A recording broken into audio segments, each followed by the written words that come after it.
love the Qur'an? First of all, my dear respected brothers and sisters, parents, the first point is you need to love the Qur'an. You need to love the Qur'an first.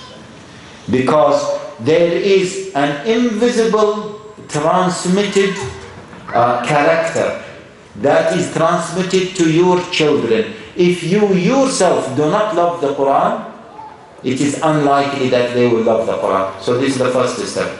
The second point, you need in your house, as a father, as a parent, let your children see you that whenever you have time you are reciting the Qur'an. Yeah? Let them grow up seeing you like this, or your children will be amazed. Whenever you are driving them, Dad, can you open the Qur'an? Let me just read and let you check me. Once they grow up like this, then subhanallah it will become part of their life.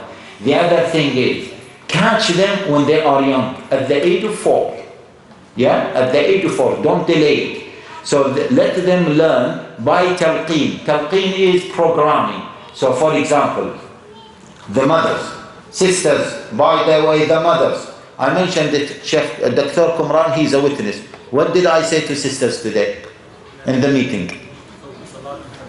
No.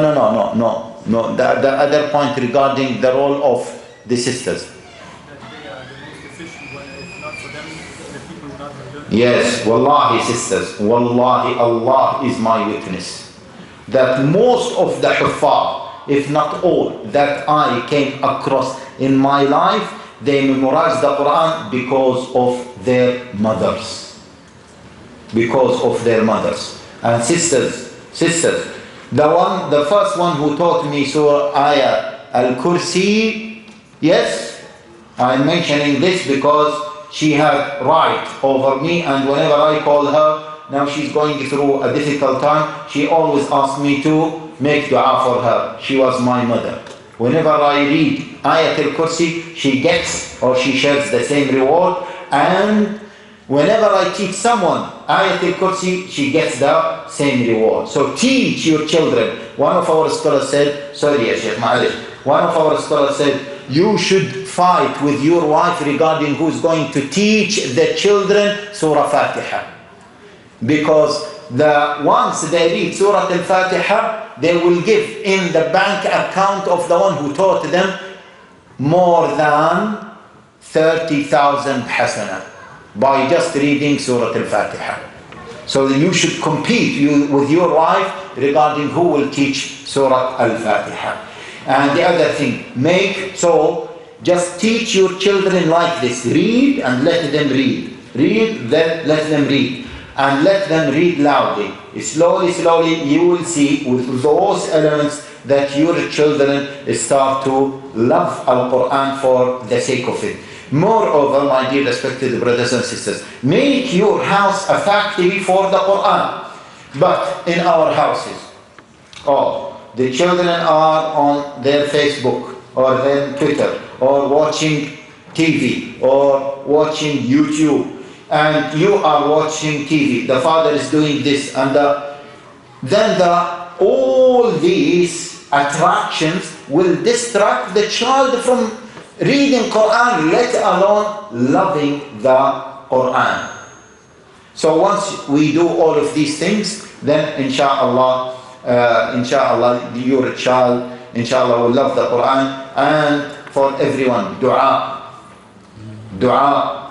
yeah, brothers and sisters, dua, the most powerful tool that we are using to face the challenges of this life. Wallahi, dua.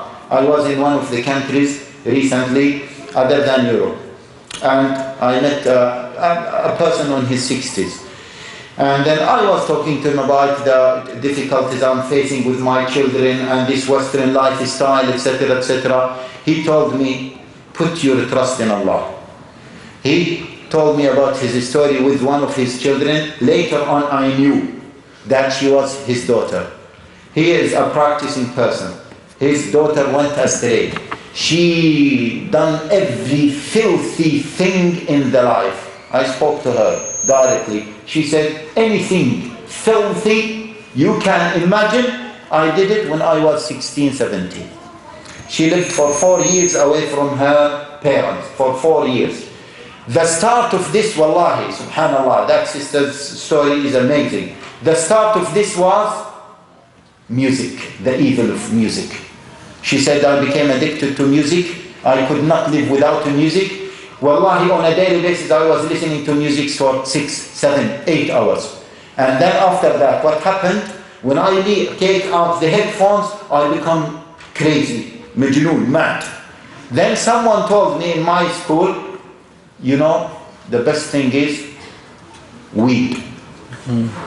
So whenever I listen music, I need to go out from the real life.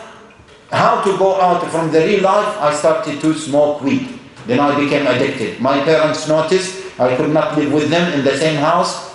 I moved. Social services provided me with house carer, someone to clean even my flat, because I was 14, 15, and money, everything. I left school. I lived a life worse than the worst disbeliever. Zina, boyfriend, girlfriend, drugs, all types of filthy things. And then she said one time, after I tried all filthy things, subhanallah, I woke up in the morning, and maybe my mother was making dawah for me, and she said, I woke up in the morning, and then I said, enough is enough. And I took a decision just to go to my parents, knock on the door, and I went to mother and kissed her head, and I said to her, I am coming back to you, and Allah guided me through that. Subhanallah, she said, I never imagined in my life that I would be guided, but it was the dua of my parents. So that's why, my dear respected brothers and sisters, don't give up the dua. And my message to you, Allah is there. Allah does not want to put us in the fire of hell. Allah does not want to put us in the fire of hell. Allah wants to put us in Jannah. Allah wants this. Allah sent this book to put us in Jannah. Allah wants goodness for us.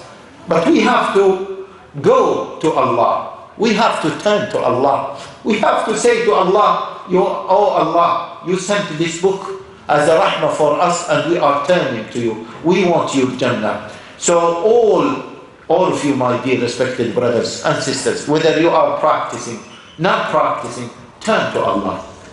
Be close to Allah. Be close to His book. Talk to Allah. Say, Ya Allah, give me rahmah, give me mercy. Maybe I'm not a Muslim. Maybe I am far away from you. Maybe I am an evil person. I want to be a good person. Turn me to you, and see that Allah Jalla wa Ala will tell you, come on, come on, come on. And Allah Jalla wa Ala will open the doors of rahmah for you, the doors of mercy, the doors of peace, the light. Allah Jalla wa Ala will open all these doors for you. Wa sallallahu wa sallam wa barak ala nabiyyina Muhammad wa ala alihi wa sahbihi ajma'in.